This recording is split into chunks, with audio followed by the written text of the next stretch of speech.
morning, Bitcoiners. I hope you're doing well. I'm loving my life. Who could complain on a day like today? Who could complain?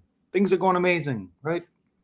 Let's see who we got. Let's see who's coming in. I still don't see any YouTube folks. It takes a minute for the folks to come in due to some kind of lag, but that's okay.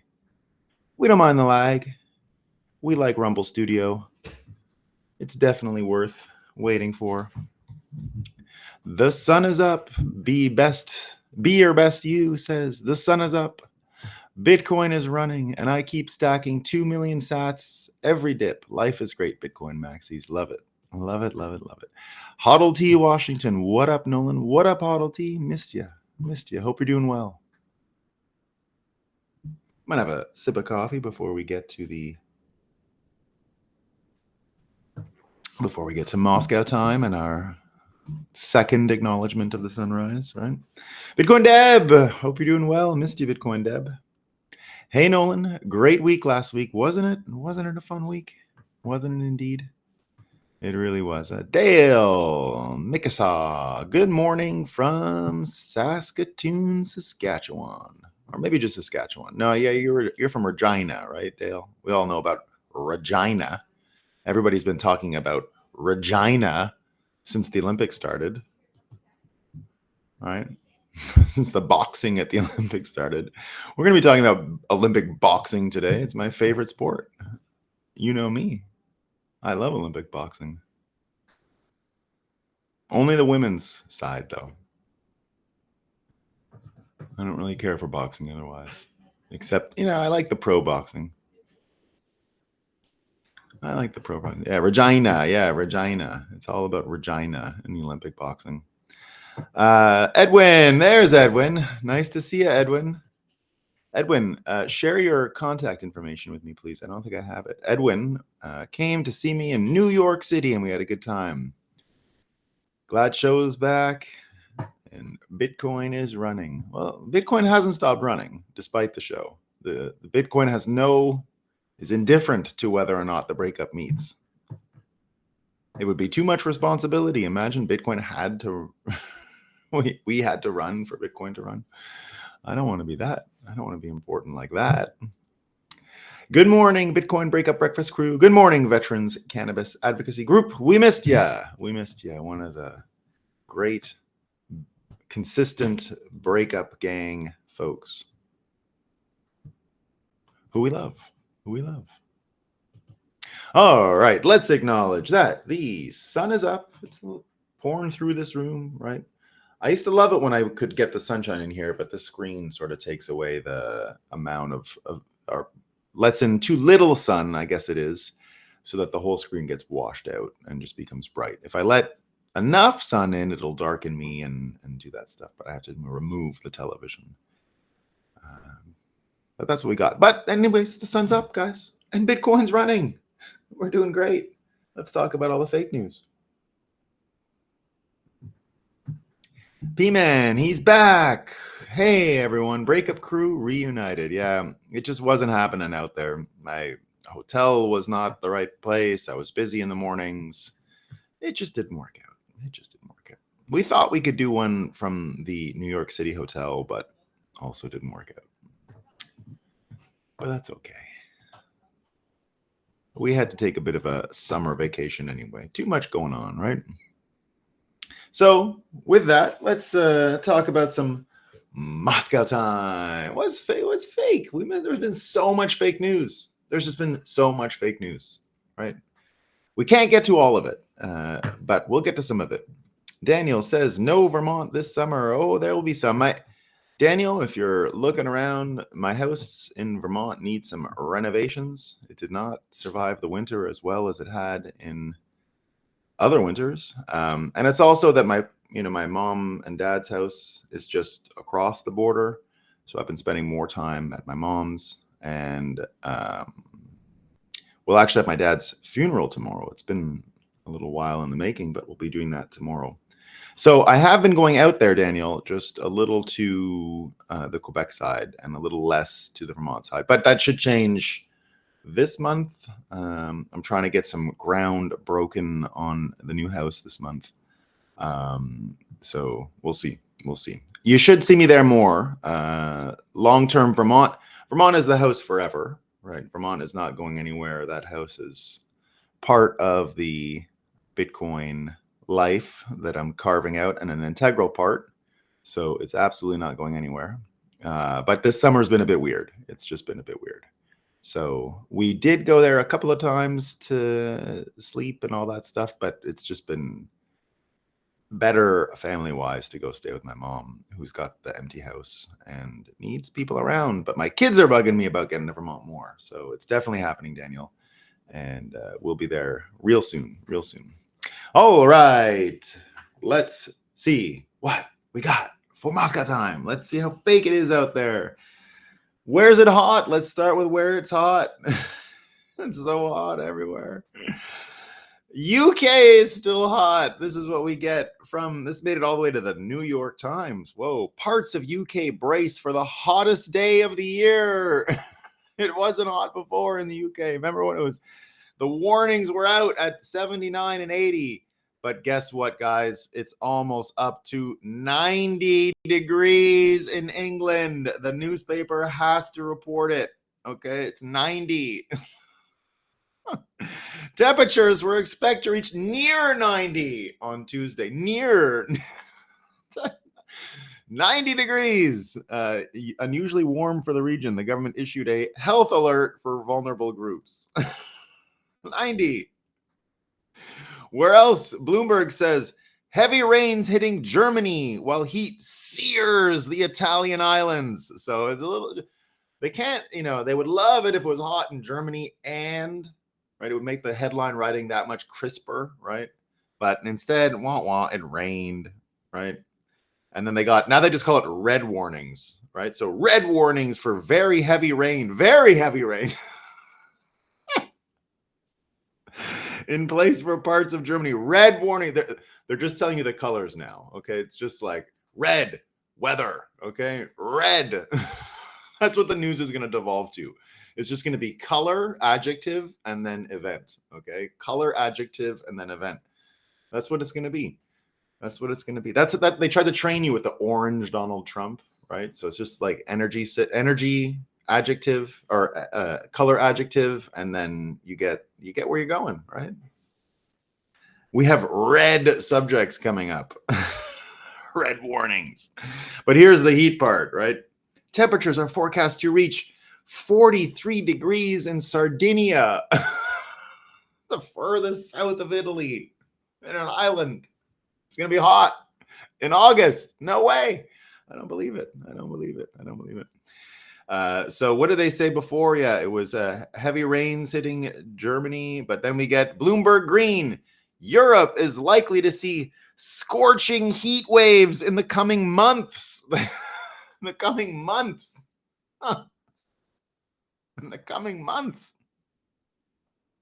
Impacting everything from power grids to crops. Europe's scorching hot days could stretch into the autumn. The scorching hot days could stretch into the autumn just as summer is ending, as in the end of summer. What's going to happen? We don't know. It's too hot. And this was one of my favorite ones, all right? Where else is it hot? Antarctic temperatures, everyone. It's hot in Antarctica. Antarctica temperatures soar 50 degrees above the norm in a long-lasting heat wave in Antarctica. So be careful. Bring your sunscreen to Antarctica, okay? This one's also good, okay? These are always my favorite, right? It was the hottest day in 50,000 years.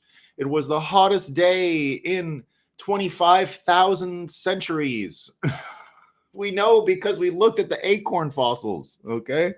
We checked out all the acorn fossils, and it was really hot 25,000 years ago, and we know all the temperatures in between, okay? So here's what we got from the, where am I reading this from? The Washington Post, I think. Here we go.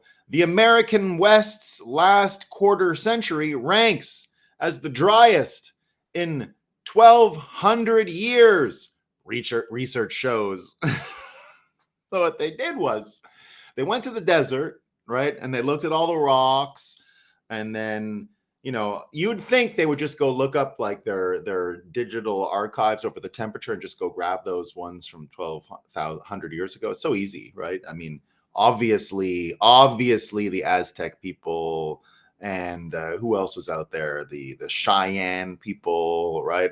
Obviously they had great temperature records. That's what they were doing. That's what everyone was doing out there. They go, okay, today we're going to have a sacrifice in the Mexican pyramids, and just like in a sports match, right? You get the temperature at the beginning.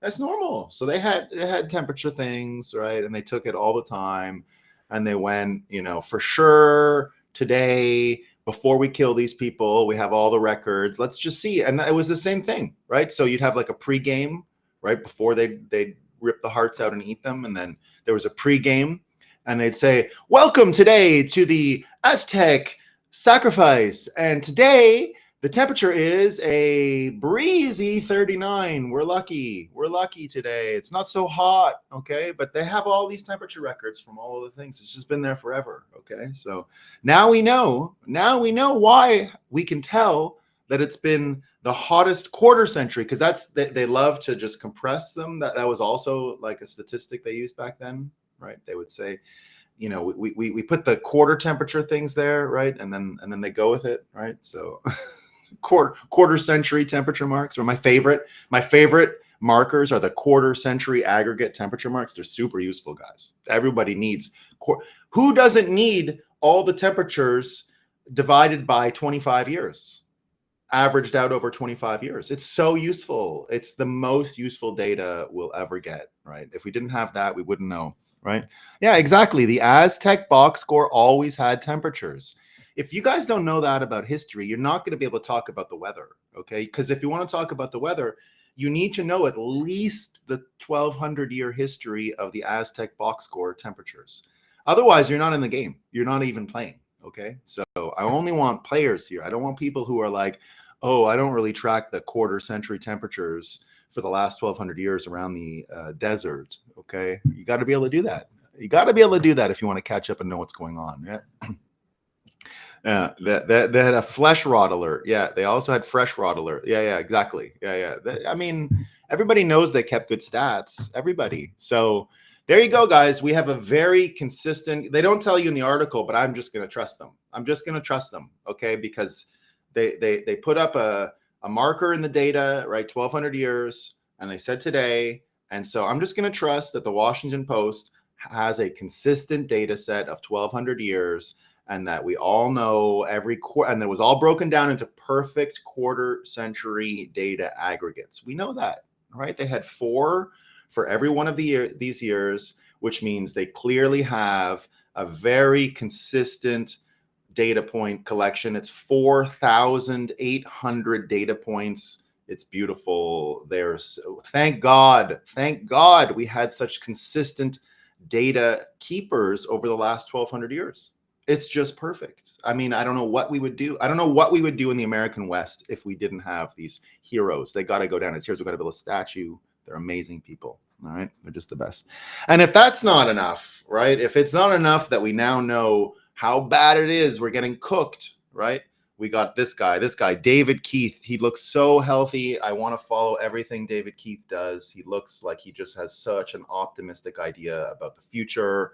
I bet you I'd be so inspired by this guy if I came and, he was around, because he knows I bet you he knows the temperature from the deserts for the 1200 years. I bet you he's memorized the aggregate quarter century data markers for temperature. He's that good. And he's got a plan. He says this scientist has a risky plan to cool the earth. We need it. It's been 1,200 years. Okay. There's growing interest. David Keith wants to spray a pollutant into the sky, block some sunlight. He says the benefits would outweigh the danger. Boom. Climate change over. We're done. David Keith, such an optimistic guy. He's going to save us. We love him. Awesome. So good. So good. All right. What else do we got here? That's it for temperature. Now I got to have a sip of coffee again. This is a mortal threat, everyone, to Moscow time. So please have another drink of coffee to my This is bad news for me. I've got some difficult times ahead. Okay, so I got to take this before I brace myself to tell you about the trouble that's in store. All right. Moscow Time is not easy to put together, guys. Okay, I got to go into the newspapers. I got to see what's going on. I got to go in the Washington Post, CNN, and usually I know where to go, right? I know where to go to find it. But I just lost an incredible resource. CNN, everyone, is shutting down its opinion section. There's going to be no more opinion articles in CNN. And I don't know if Moscow Time can survive this. We'll see. I've got other sources. I'm going to keep doing my best to find it.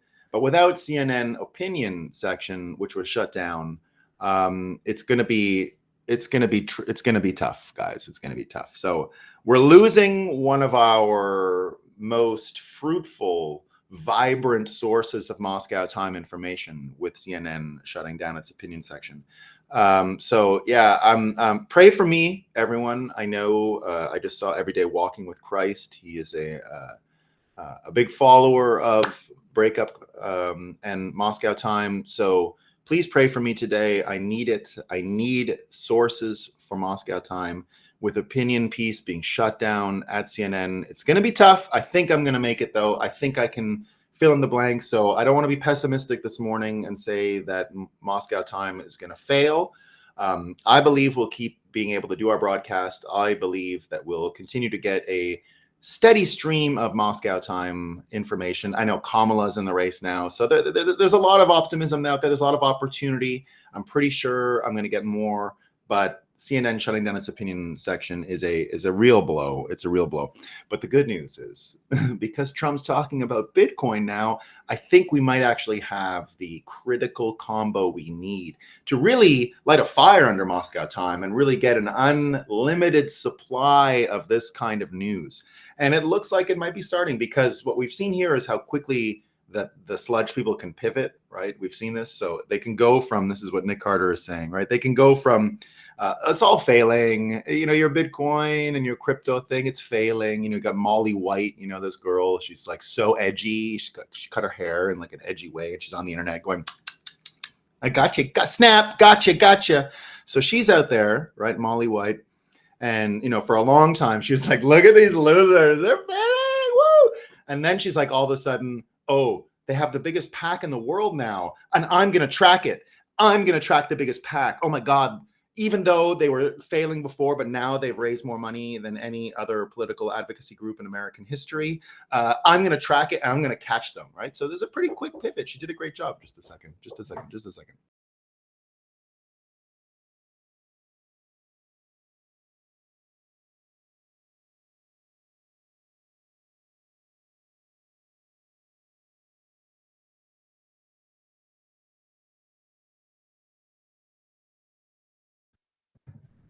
Gotta.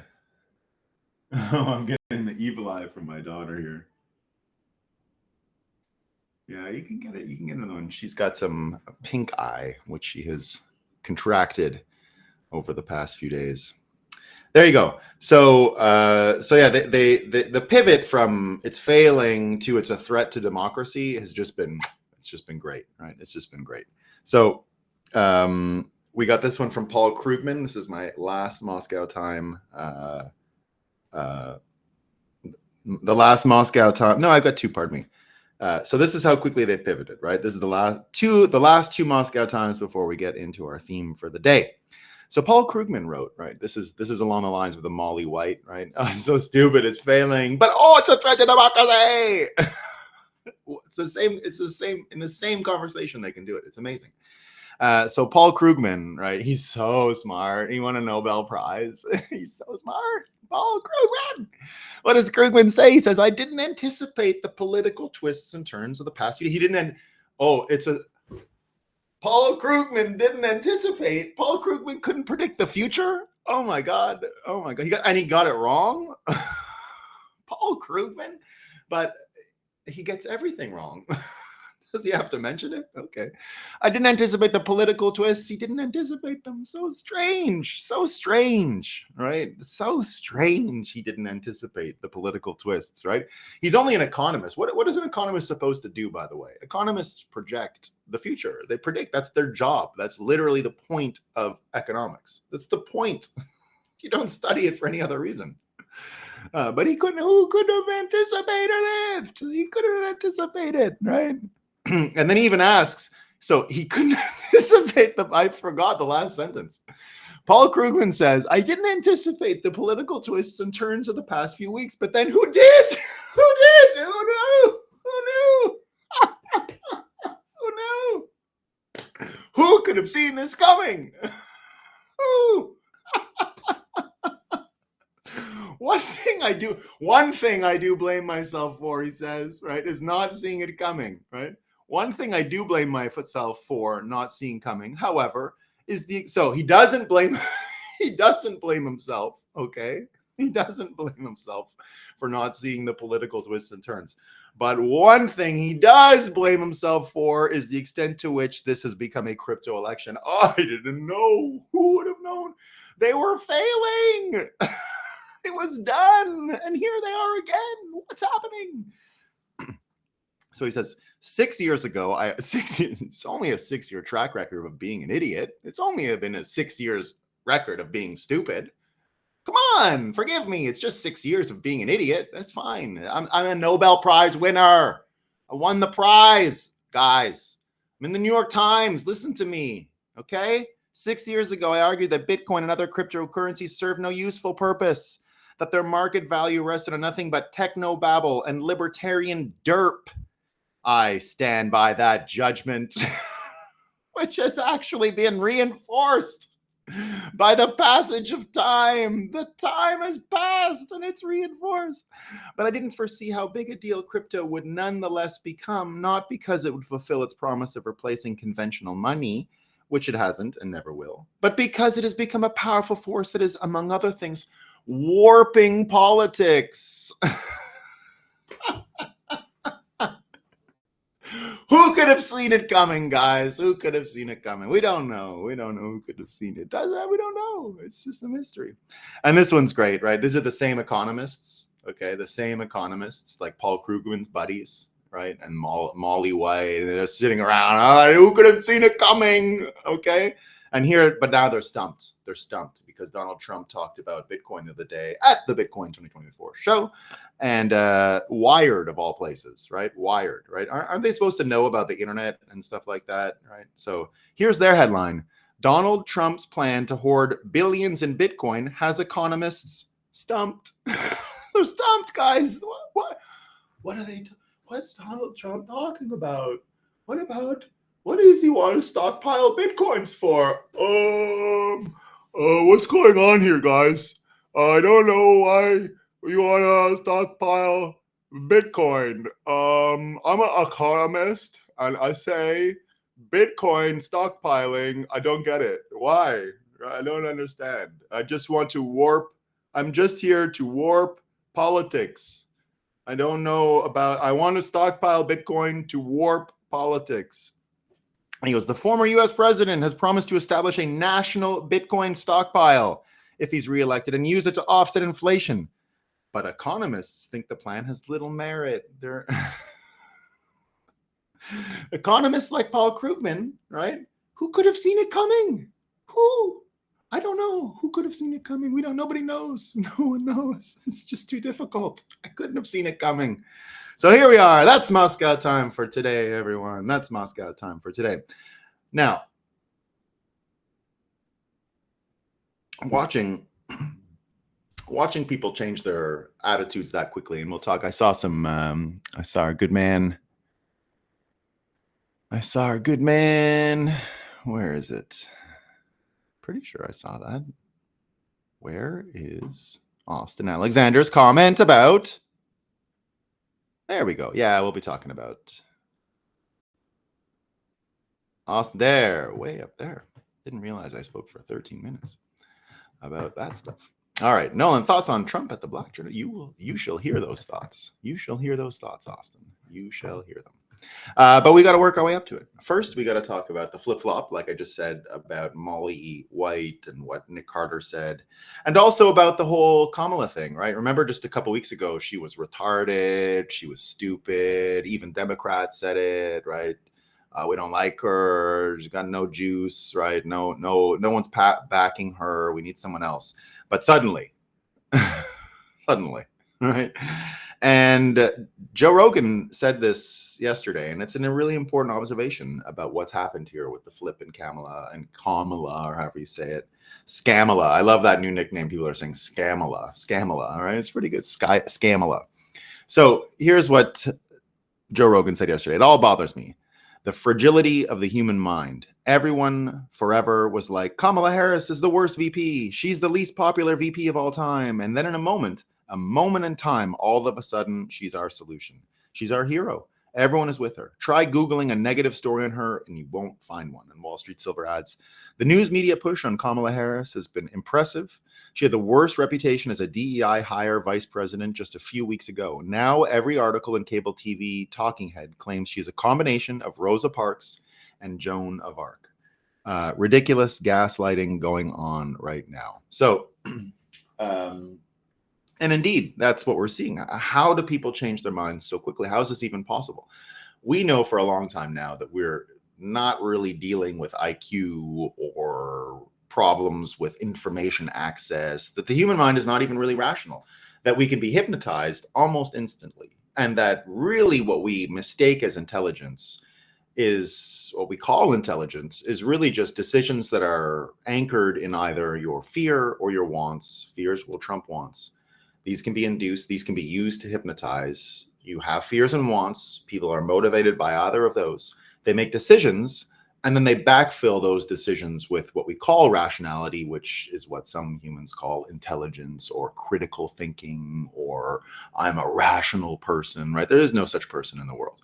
So what we do see is that if you understand that you're prone to prompt engineering and that you could be prompted, then you have a bit of a hope, right? But if you don't understand that people can be prompted and that you're being prompted and that we're all being prompted all the time, you're going to find yourself in big, big trouble. And we've even got a bunch of examples today that you're seeing. It's not just left and right. It's not just left and right, right? It's not just the left. It's the left and the right, right? So I come on here and I talk all the time about just how awful the brainwashing is on the left. It happens all the time, right? The prompt engineering that relies on these fears and wants happens on left wing all the time. We talk about it a lot here, but it happens on the right wing. You're seeing it today, right? Take this Olympic boxing thing, right? The boxing. Well, guess what? Okay. I've seen for days now, right-wing people, the people that should be talking about Trump and the economy and Bitcoin, sitting around trying to get offended by the boxing thing at the Olympics and a man is fighting a woman or something like that, right? This is one of the stupidest wastes of your time you can ever come across. I've been telling you for years here on the Breakup that my favorite sports are the trans ones. They're my favorite. Why are they my favorite? Well, they're getting even, I'm liking them even more. This is the only time the only Olympic sport I ever watched this Olympics is that boxing one. I wouldn't watch any other thing. You can even look at politics getting divided more and more in America between crazy women, right? We've seen that. We've used that frame a lot, that we really just have a boys against girls political scene in America right now. And we're mostly suffering from mental illness on the female side. I mean, that's really why the prompt engineer is happening. Meanwhile, you get to see a sanctioned woman getting punched in the face and everyone's complaining. You're complaining? They asked for all of this. The woman who got in the ring has been doing and engaging in a ridiculous sport for women for a long time. I would never watch women's boxing in my whole life. Now, Saifedean said all this yesterday. I've been on this for months, right? I've been on this for months. Now, I embrace the Olympic boxing. I think it's great. I love it. Saifedean took it a different way. I don't exactly agree with Saifedean here, right? So Saifedean came out yesterday and said, the problem isn't trans men. The problem is women's sports. If mediocre men can destroy elite women, why are women wasting their prime fertile years in sports nobody watches for very little pay? I, for one, am glad this stuff will discourage my daughters from competitive sports. And Svetsky says Snetsky agrees with him and says, a man beating up a woman is fucked up. I think we all know that. But you know what else is fucked up that nobody seems to be talking about? That women's boxing is an event at the Olympics, or even an official sport for that matter. I don't know about you, but I don't find anything a bit appealing about two women getting into a ring and beating each other up. Two men, maybe, he says, yes. Going to war against an opponent in the ring, blah, blah, blah, blah, blah, blah. Now, I'll just give you some context just to show you the difference, right? Like, I had an injury a few years ago, a sports injury, right? I couldn't do long distance running anymore. So I started doing sprinting, 400s, 800s. Within a day, I think my first day, just to baseline my speed, and I'm a fast runner, I ran a 53-second 400-meter dash. My first time out running it, right? And I'm already in my mid-30s by now, okay? I'm already in my mid-30s. I would have been my time for just an off-the-cuff, gonna start running 400s, what's my time, would have had me in the bronze medal position at the Olympics. I'm way past my prime as a sprinter. And I'm not even training, and I ran a time that would have gotten me a bronze medal. I would have been in the finals. Okay, I would have been in the finals. So if that's not a reason, and then so what are we watching? It's less than high school. Everyone in Canada get brainwashed. Not everyone. It's still not a big sport, but you see all these people trying to watch the women's hockey, right? Women's hockey.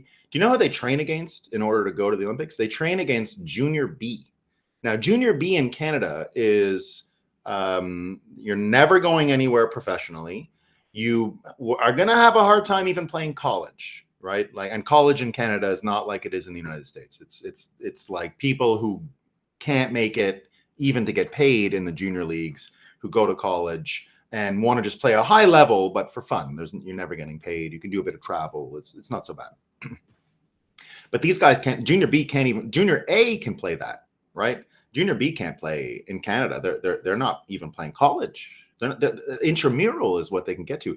And Junior B, these kids are. And sorry, no. I'm even wrong. It's not even Junior B. It was Midget B. Midget B. Pardon me. 15-year-old boys, 14 to 15-year-old boys. After Pee Wee, you go Bantam, then Midget. Right. So Midget is just before Junior. That's how our leagues work for Canadian hockey. They're playing against Midget B. Okay, Midget B, and they'll be killed. Not even a match.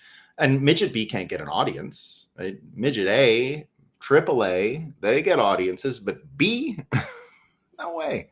So it's a dumb thing. But now you've got all these people out there stressed out about it, right? So you don't do that. Don't follow these gender in sports, offended by someone maybe having a dick in the Olympics. And it looks like this Algerian boxer, to be totally fair, right? Jeffrey Miller, Primal Polly, who you might know, he's a crypto Bitcoiner. He's been around for a long time. Says, don't repeat the fake news that the Algerian boxer is trans in the usual Western sense. Yes, they seem to be genetically male, but they seem to have a fairly rare sexual disorder, or disorder of sexual development makes their phenotypic traits partly feminized. Not their choice, just how they developed. So it looks like this is one of those hermaphroditic people, right? So what are you supposed to do with the hermaphrodites? Like, what? Now, I say put them all in one league. Let everyone play. I don't have a problem with that. Let everybody play. And then the broken brain people will say, oh, but then women can't play. Well, that's my point. You said it, but let everyone play and just see who's the best. And then maybe then we won't complain about this stuff. But again, imagine being a Bitcoiner out there and having Bitcoin, Trump, energy literacy, all the stuff that's available to you because you're getting quotes about it. And you choose instead to worry about the stupid Olympic Games, the most irrelevant thing happening in the world today. I mean, I can't think of a less relevant thing going on. Now, I'll even give you insight. A year ago, when we knew the Bitcoin conference was scheduled for this week in July, that was deliberate on our part. We wanted the show to come after the Republican convention. We thought that was the best way to make Bitcoin the center of attention, because if you're the biggest meeting after the convention in the country, the candidates have to show up. Everything's about get out the vote right now. Everything's about voter sign up. So we tried that, right? And it worked. But at the time, I was already worried. I said, look, we're going up against the Olympic Games. they're going to have a great opening ceremony. They're going to be, because I still remembered when they carried a lot of weight culturally and they could move the mark, right? But very quickly, when I saw the opening ceremony and I saw what we were offering, Trump, Bitcoin, it was not even close to a competition. We were way more relevant, way more center stage for what's important in the world. All the smart people were paying attention to us. Everyone else was laughing about the Smurf and the balls out Olympic opening ceremonies and all that stuff. It was all funny. But what it did was it definitely showed just how stupid and irrelevant this whole Olympic Games is. And it is a negative for humanity, I think. I used to believe in the Olympic Games. You know that? I used to be a person who said, well, the Olympics are a great thing. People should embrace it. People come together, know this, know that. It was all stupid, right? Watching the best and the brightest spend their lives to come in 50th place, right? We need these people out there doing more stuff. We need these people out there having normal lives, children, being good at stuff instead of trying to shave a half a millisecond off their swimming time, right? And like, it's dumb. It's dumb. So we're starting to get to that point. We're starting to see this as not so useful. And I couldn't agree with Saifedean more about the Olympics and the female gendered part of the sports. Again, I don't want to stop women from playing sports in the Olympics. I just think it's stupid and a waste of time, and I'll never watch it. And I'm always going to share that opinion. I'll never watch. I'm not interested. I'm barely interested in guy sports. And that Bill Burr video, if ever you guys haven't seen it, the Bill Burr thing on women's sports. You know, why is it up to men to watch these sports? Why can't women go in the audience and become their fans? Like, how did this turn into like, you don't watch enough women's basketball, right? Well, I don't care. I don't even, the Caitlyn thing, I don't care about any of it. It's not interesting. I barely care about men's basketball, and they're good. They're worth watching. They're incredible at what they do. And I don't care about that. The only sport that really impresses me to this day is baseball, because I know how hard it is. And it's a lot of fun to just hang out in the park and chat with your friends, and then something's going on. I'll go watch a baseball game. I like hockey because I'm from Canada. It becomes difficult. I don't follow it, but if someone would say, hey, come to a Montreal Canadiens game, it's a great vibe. I love the arena. I love watching it. It's a lot of fun, right? But I'm not taking sports any further than that in my life, right? It's just something I pay a little bit of attention to, and absolutely don't care about the women's sports. It's not my job to care. Don't care. And I will not care in this environment if a woman is getting punched in the face by a man. It's just not something I care about. The woman asked to be in that ring. She asked to be there. The people in the stadium wanted to be there. Everybody knew what was going on. Everybody knew. And what's the difference? What is boxing other than one person proving they can knock another person out? Okay, so the Italian woman got exactly what happens in sports. Sorry, you went into a ring and you lost. I don't care if you quit. It's dumb. Don't quit. Like, why should I feel sorry that you got your ass kicked? I don't care. I don't care. I just don't care. And neither should you guys. This is not a thing Bitcoiners should get involved in. This is your brain getting hijacked. This is what prompt engineering looks like. This is what's keeping people from spreading energy literacy around the world. You're sitting there worried about a guy with some kind of weird big clitoris knocking out a fucking girl, and I don't care. This is what's going on. This is what is happening, right? It's just not relevant to our lives. There's a few of these cases. There's a few of these things. You know, I'll even take what's going on in Venezuela right now. Do you think that the enemies of Bitcoin, the enemies of the same people who've been throwing Donald Trump in jail, right, that we complain about every day here, do you think that those same people are giving us accurate reporting about what's happening in Venezuela, that it's a good against evil, that the people are rising up against Maduro, right? No, I don't trust them. It's all a scam too, right? Now, I'm not here to say keep Maduro in office. I think it's hilarious, the fight that Elon Musk is having with him. Elon is doing the best thing you can do in this case by bringing some funny attention to it and making everyone look stupid, right? You got Maduro. I don't know if you guys saw this, but Elon, so Maduro blamed everything on Elon. And then Elon said, I'm coming there. I'm going to get you and I'm going to take you to Guantanamo on my own donkey. And they're all, it's just funny. He's making a complete mockery of it. But there's this video of Maduro going to his security forces and saying, don't let Elon Musk in. Right? They're talking about having a cage fight. So it's very funny, and it's the right way to handle this stuff. Do not go around and turn this into like some inspiring speech about democracy, because the people that are trying to get everyone to tell those inspiring speeches about democracy are the same ones that would pull the rug right from under you during an American election. They're the same people. All right. They're the same people that will sit around and tell you that you're weird because you're wondering about the auditability of an election. Oh my God, he's so weird.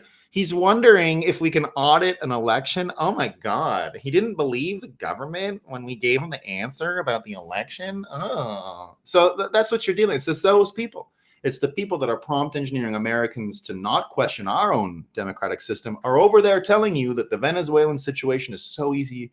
It's just we can't wait for the inspiring revolution of the people. Right? It's a scam. It's a complete and total scam. Now, again, I am not a fan of Maduro and the communist people running Venezuela. I think they should be dropped from space. I'm not a fan of them at all.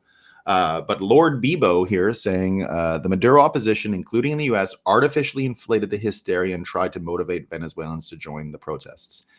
It's exactly the way it looks here. It's been the battle plan for the deep state with elections since the Italian situation in 1948. They tell you the election is incredible and that they're backing the good guys because the other people gave a false election. The problem with this is it starts to persuade Americans. It'll show Americans that it's a good guys versus bad guys and the bad guys, right? Now, it could go the wrong way because the good news is having Americans trained in being critical about elections is where we have to go with this stuff. So, but again, don't get all caught up in the drama of Venezuela. It's impossible to know what's really going on there. It's become the same as Ukraine or Israel and all these places, right? You're just going to go into a room filled with everyone trying to prompt engineer. There's no real answers. Stay away from it again. Now, the part you need to take care and pay attention to is the energy piece, right? The energy piece is important. We'll get back to the energy. Here's the other story. I'm just trying to block you from right-wing prompt engineering right now. So Venezuela, the Olympic dicks and all that stuff. That's another one.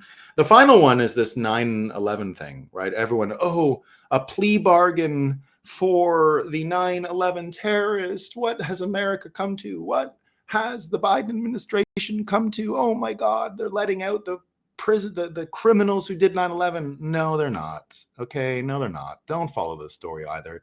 Don't listen to any right-wing hot button pusher who's telling you that we're letting go the 9/11 conspirators. Nothing like that happened. They're just not executing them. Now, honestly, if you want to actually torture someone, you don't execute them. That's the end of it, right? As much as I love space drop and the whole concept, that's not the worst way to go. The worst way to go is to be tortured in a prison for the rest of your life. There's nothing worse than that. These guys are not going home. It's not like they got an RV waiting for them at the tarmac. They're not going anywhere. So this whole plea bargain thing, the way the language has been written, is to make you think that that Biden and Kamala are letting the 9/11 bombers just go home. That's not what happened. They're not off, right? They're just not getting executed. I'm okay with that. I don't care. Like, what difference does that make to me? Prison for life to me sounds worse. You can. Pardon me. I'm gonna clear my throat one more.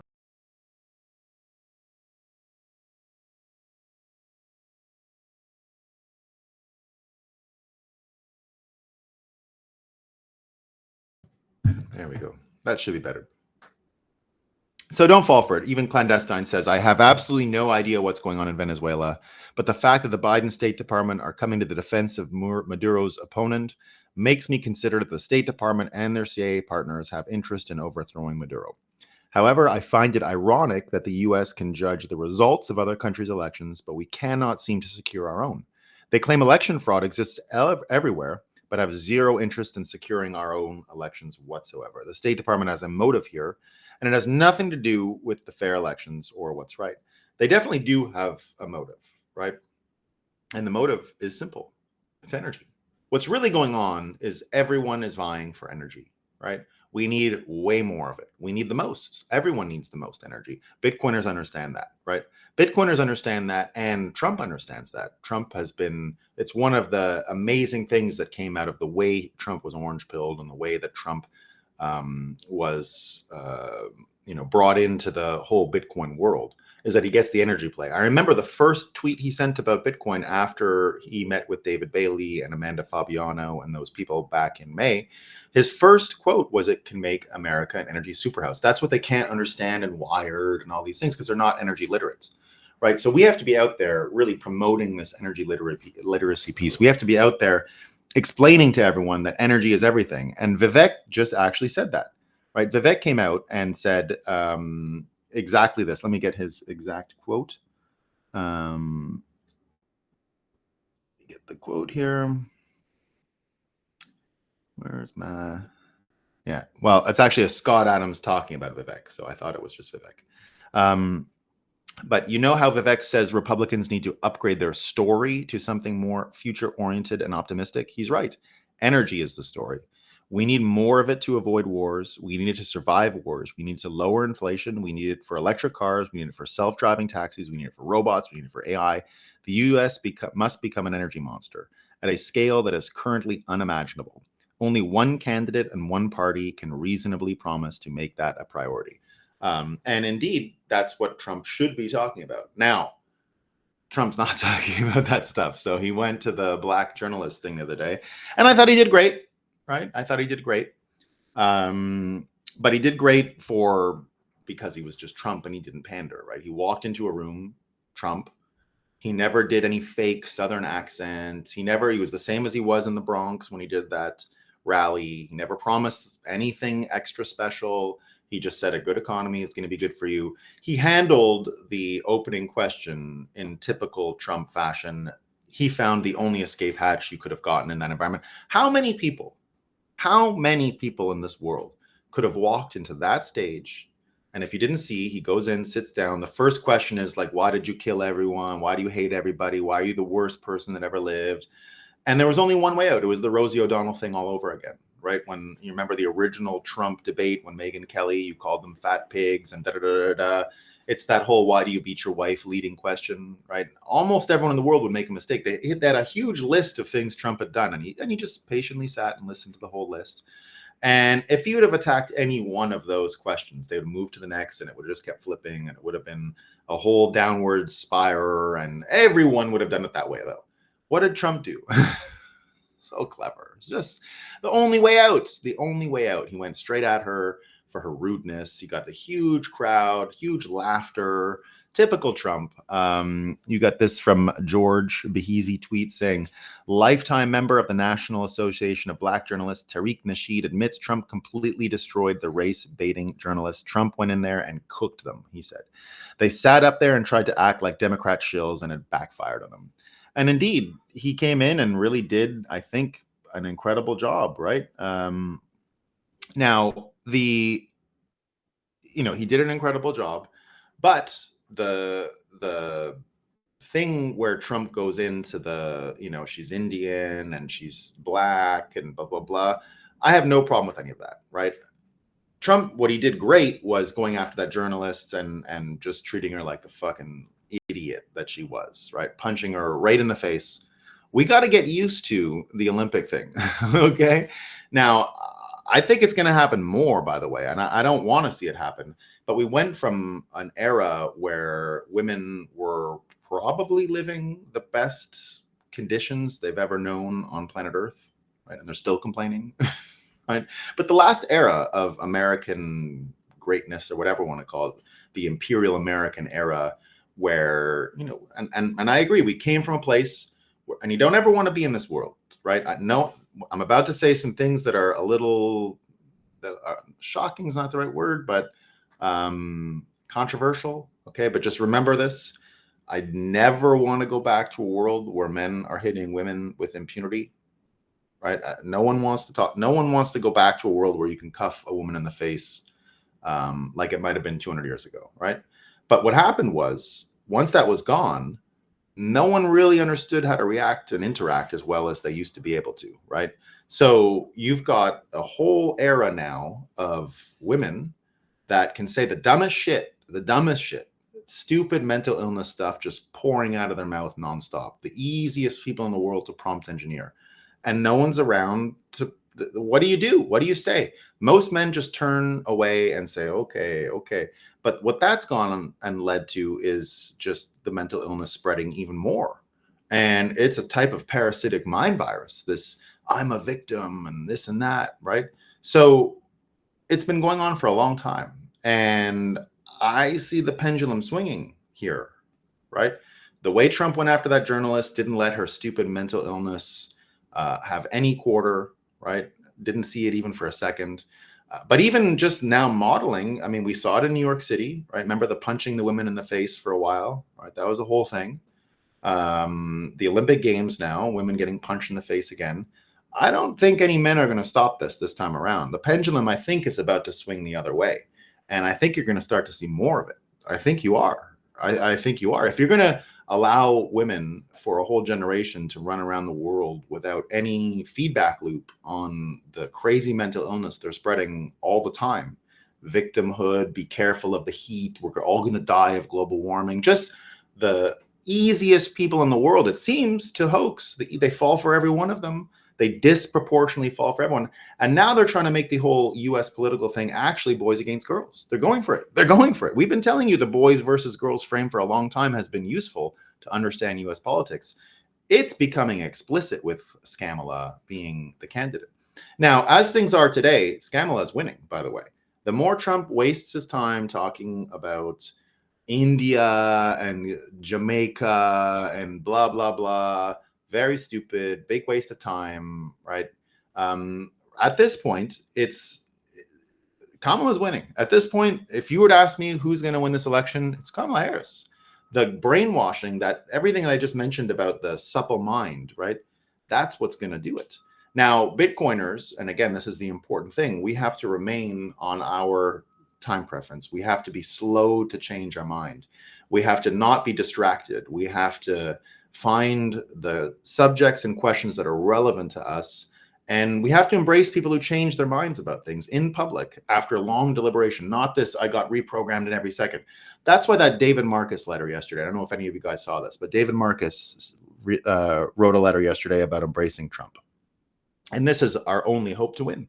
This is it. This is it. Okay. It's not going to be easy, guys, unfortunately. The Scamala scam is working, and it's going to work. It's a powerful reframe for all of the broken brains out there. Scamala can be a total victim. Everything can go into that filter. And the only way out is to do exactly what Vivek said, talk about energy. The only way out is to not talk about the race and the gender stuff, because that's exactly the frame that the Democrats love. That's their frame. So if you're sitting here worried about race and gender at the Olympic Games, or race and gender when it comes to what do you call it? Criticizing this black female journalist, right? When you talk about those two things, you're embracing the frame of your enemy. There's no way you can win. That's what Trump getting out of the thing was such a good example. He did not embrace their frame. He did not say, I am not a racist or anything like that, right? He just said, you're rude. What a ridiculous question. You should be ashamed of yourself. You're a joke. The only way out, right? The only way out. Now, again, I'll never be the person to say Trump should do this or that, right? Because every time I try and say that, I'm wrong. I remember the one time I did it publicly on the show that I said, Trump's looking like he's losing it, was the day he released his NFT collection. And by one day, I realized that he had totally changed an industry that I was way ahead of him on. And he was more right than I could have ever known. So even in my own industry, he changed it within 24 hours faster than I could imagine when he did his first NFT collection. So that was a big lesson to me, and I did it in front of you all, so I saw it. But again, just look at what David Marcus said, right? Just look at this. He goes, I am crossing the Rubicon and backing the Republican Party and President Trump. Many, including a former version of myself, get trapped in a mental framework that becomes their identity and prevents them from radically evolving their thinking with new facts and information. I finally broke free of it. My journey has been a gradual political 180 from where I stood every previous election. It has been an eye-opening process of disenchantment, zero-basing lifelong beliefs, and rebuilding from there. This is everything that you need to know, right? And we have to embrace this. This message here of someone who thought they had it all figured out, but ended up doing a 180 after they went into their actual lifelong beliefs, zero-basing lifelong beliefs. So important, right? So important. In 2017, a good friend, so here talks about the get out the vote stuff and how important that was, right? He said, it hit home with the Hunter Biden laptop, I'll start with this trend of spinning and manufacturing a parallel reality to serve the Dem agenda, solidified by complicit mainstream media, hit home with the Hunter Biden laptop story, the coordinated vilification of President Trump and his followers, and President Biden's cognitive decline, depriving voters of a voice and a proper primary. These examples displayed the hubris of the current Dem leadership. You must think the American people are fools to believe the spin on these issues. I despise this elite versus general population ideology viscerally.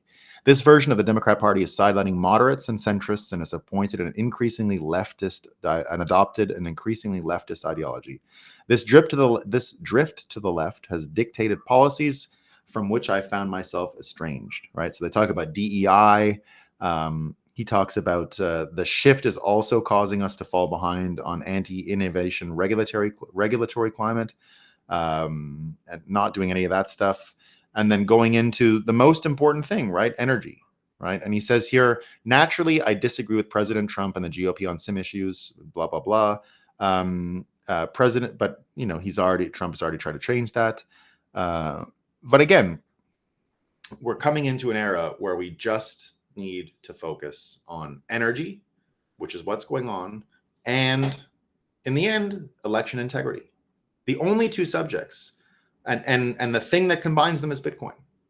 Imagine the two most important subjects in America right now are election integrity and the energy matrix. How much energy, where it comes from, what's our grid look like, what's the incentives that help it get built, how does it fit into the global energy structure?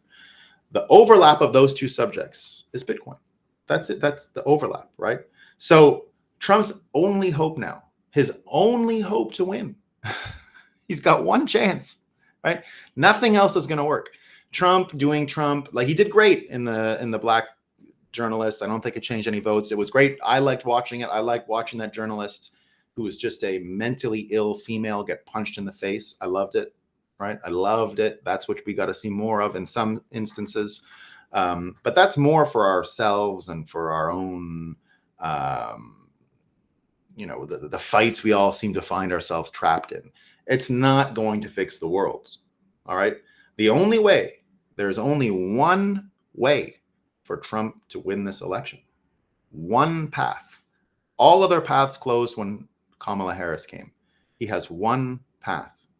And that is to talk about Bitcoin, which relates to energy and it relates to election integrity. Trump has to get Kamala to only talk about the economy. She can't do it, right? Anything else she talks about, she can go into victimhood and I'm a woman and women do it better and blah, blah, blah. She can do all that stuff, right? She's good at that. She's okay at that. He's got to get her to try and explain the bond market and what's happening with the repo. Because we're now at $1 trillion a day, guys. We're at $1 trillion a day. This ship ain't going to keep going. It's done. It's over. Now, the psychological state of these people can't handle it, right? They can't handle it. So they're not going to look at that. They're just going to keep saying victimhood, global warming, this and that. They're just going to keep being like Paul Krugman. Who could have known? That's all they're going to say in a few weeks after the crash. Like, who would have known? Who could have known, right? That's why you can't listen to them. That's why you have to avoid it, right? They're going to be running gaslighting from now until the end, and you're going to see the power of the brainwashing machine. Kamala is going to run through this election, I think anyway, with a pretty good, she's not going to face that much opposition, right? They're going to try and keep the energy and enthusiasm high. Trump did a great job stealing her energy the other day, and he's getting people to argue. I think and it's totally fair what he's criticizing her on, by the way. I don't have a problem with the way He's doing the black and Indian thing. But I don't think everyone should parrot it, right? I think just let Trump do it and don't get yourself confused by it, right? Don't get yourself caught up in that. It's not going to work. You're not going to persuade anyone. It's just a waste of your time. Talk about it with your own friends, talk about it with that, but it's not persuasive. If you meet a mentally ill Dem, you're not going to get anywhere trying to convince this person that it's important that Trump scammed or that Kamala scammed them on her background. They're going to get over it, especially white people. They don't see the difference, right? Now, I think there will be African Americans who find themselves scammed by this. She did misrepresent herself. Trump is right about that. And I think it'll work itself out, but I wouldn't use it as something that I would focus on. Again, you're entering the frame of the enemy. They've created the frame of gender and race and all that stuff. It's not where you want to fight any battles. And it's Republicans pushing you there right now, right? They're the ones pushing you, pushing people towards those conversations. Laugh at them, laugh at the Olympics because of the men punching the women, right? Don't involve yourself with that. It doesn't matter. Turn the page on that stuff. Everything has to do with the mimetic don't trust verify, the meme of don't trust verify getting spread throughout America. That's all that matters. And we now have the opportunity. And that's what I think is going to happen. I think the media is going to keep giving these people and the Dems cover, but enough people know the system and how it works. And there's enough smart people now around. Having David Marcus around this time in 2024 is way different than in 2020. In 2020, Trump did not have the surrogates that could explain don't trust verify to the American people and say that we don't have an auditable election.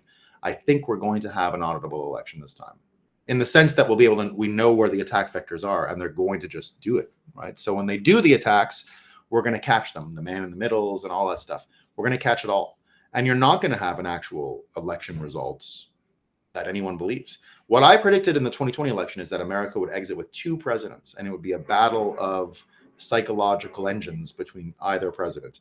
Trump now will be, that'll happen. And I think the Bitcoiners are going to recognize him as the president.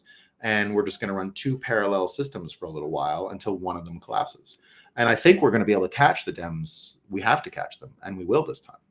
And if you catch them cheating on the election, and the only reason we can do that is because we've spread the don't trust verify meme throughout the world. This is the actual battlefront of the mimetic warfare that we're in. And Bitcoiners being at the center of it. Again, Trump's only hope is to talk about energy literacy and media literacy, more or less, because media literacy relates to the election question and the brainwashing. So it's going to be the don't trust verify meme plus energy literacy. And if Trump doesn't embrace those two, he absolutely loses.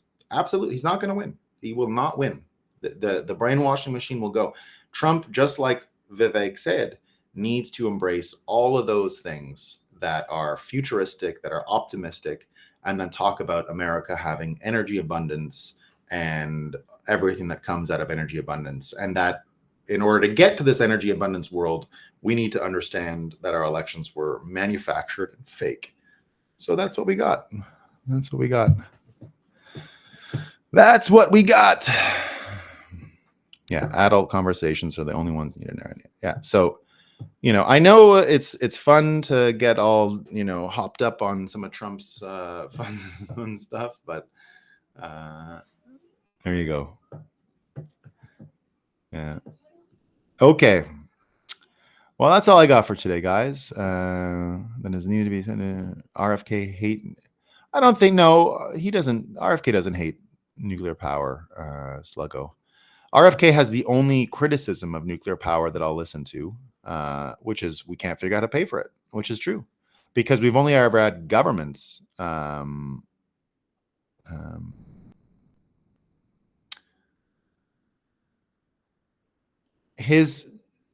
Bitcoiners find one demands vast amounts of energy. Trump clearly understands this. And here, I'll get your first one out there, Sluggo. I missed it. Credible thoughts about how to get the enormous expansion of energy generation that is needed to be successful in Bitcoin. So, yeah, what I see is both of them are very energy literate, right? RFK's energy literacy is somewhat biased towards previous finance efforts. He's still got a bit of the liberal mind in him, of course. And so I don't think he's seen past who finances these nuclear reactors. I think because every nuclear reactor before was a private public partnership, or at least straight out overt public.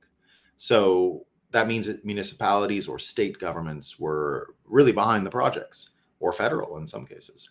So what you need is the private expansion, or the expansion of private nuclear utilities.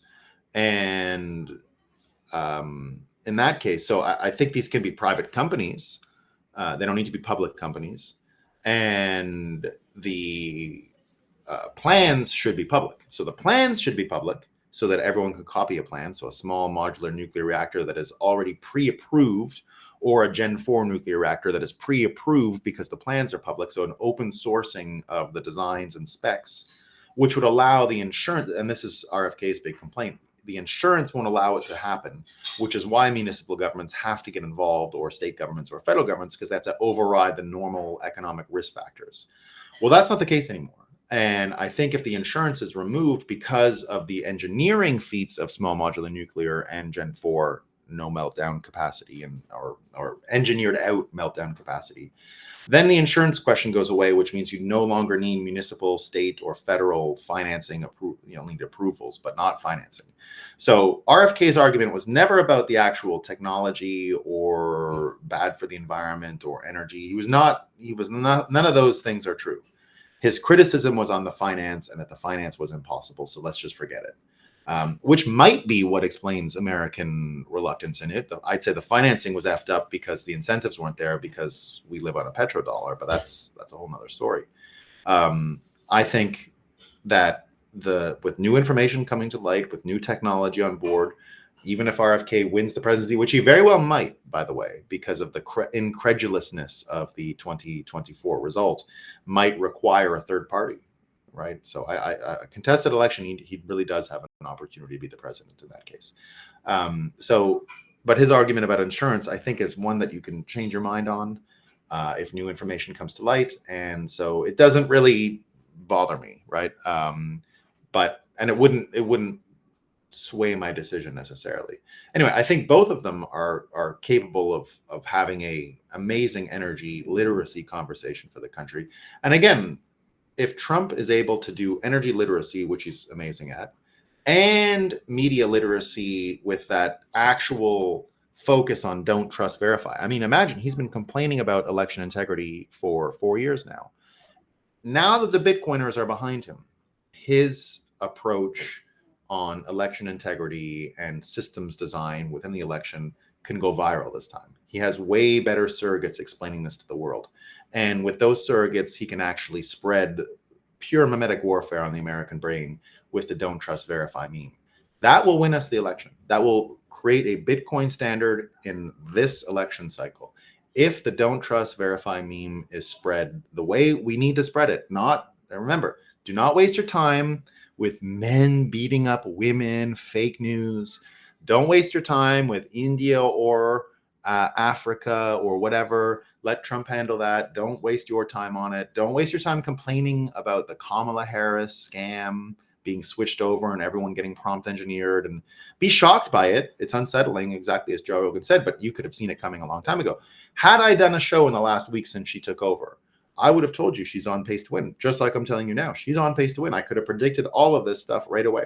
Right away, I said this was what's going to happen. If you were in Nashville and you saw me, and I said, I'll do a quick, and I did this many times with people who I ran into. I said, let's do a quick breakup. If you'd asked me today on the show, if I'd have done a show today, I'd have been talking about how Kamala is on pace to win. It doesn't mean I believe she's going to win. She's on pace to win, unless something changes. And I said at the time, if Trump does his Trump thing, right, India, she's not even da-da-da-da, he's going to have trouble because other people are going to repeat that. No one wants to hear it. His only hope is to force her to talk about the economy, is to force her to talk about energy literacy, and then himself talk about it. If he talks about the economy only, if he acts like the president and that his policies are the ones that all Americans want and will bring us wealth and energy, it forces her to run as the as the challenger, which she kind of is, right? He's the only past president running. So he can do that frame. If he forces her up the hill to explain the economy, she will fail. She can't do that, and he will win. If he gets in the mud with her, he's going to have a lot of trouble. So who knows? Who knows what he's going to do? But don't get prompted by the right-wing media complex trying to get you to worry about all these other things that don't matter, right? So there you go. There you go. Veterans, yes, I can do that for sure. Yeah, thorium, safe reactors. Small modular owned by companies? No. No, that's not happening.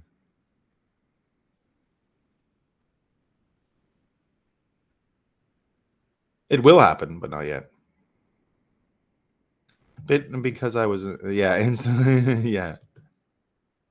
Yeah, exactly. Bitcoin Dev says, I was let down by Trump's conference speech because I instantly, RFK's was probably better, but Trump's Bitcoin speech was one of the best speeches I've ever heard in my life. Not because it's sung to Bitcoiners. It's just amazing that Trump, again, he's going to talk about future optimistic visions of the economy. He came across like a young guy who understood the tech and an old guy who was experienced. So it was it'll go down in history. I think it's one of the most relevant and important speeches. RFK just got the emotional strings perfect. I mean, really perfect. And I know who helped him write that speech. And I was at dinner that night with RFK, with the person who helped him write the speech. So I got another little, clip of it privately with a few fine folks that were there. And I agree. I remember the energy not being quite at the level of RFK's. But in retrospect, having heard the speech again after and thought about it a little more, I think Trump's will go down as the more historic stuff. Right? All right. That's all I got for today, folks. We'll see you again. Not tomorrow. I've got my dad's funeral tomorrow. But I'll be back Monday.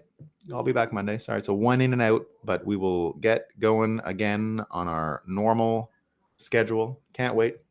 We're sitting still for most of this month and shouldn't be around too much. All right, team. See you soon.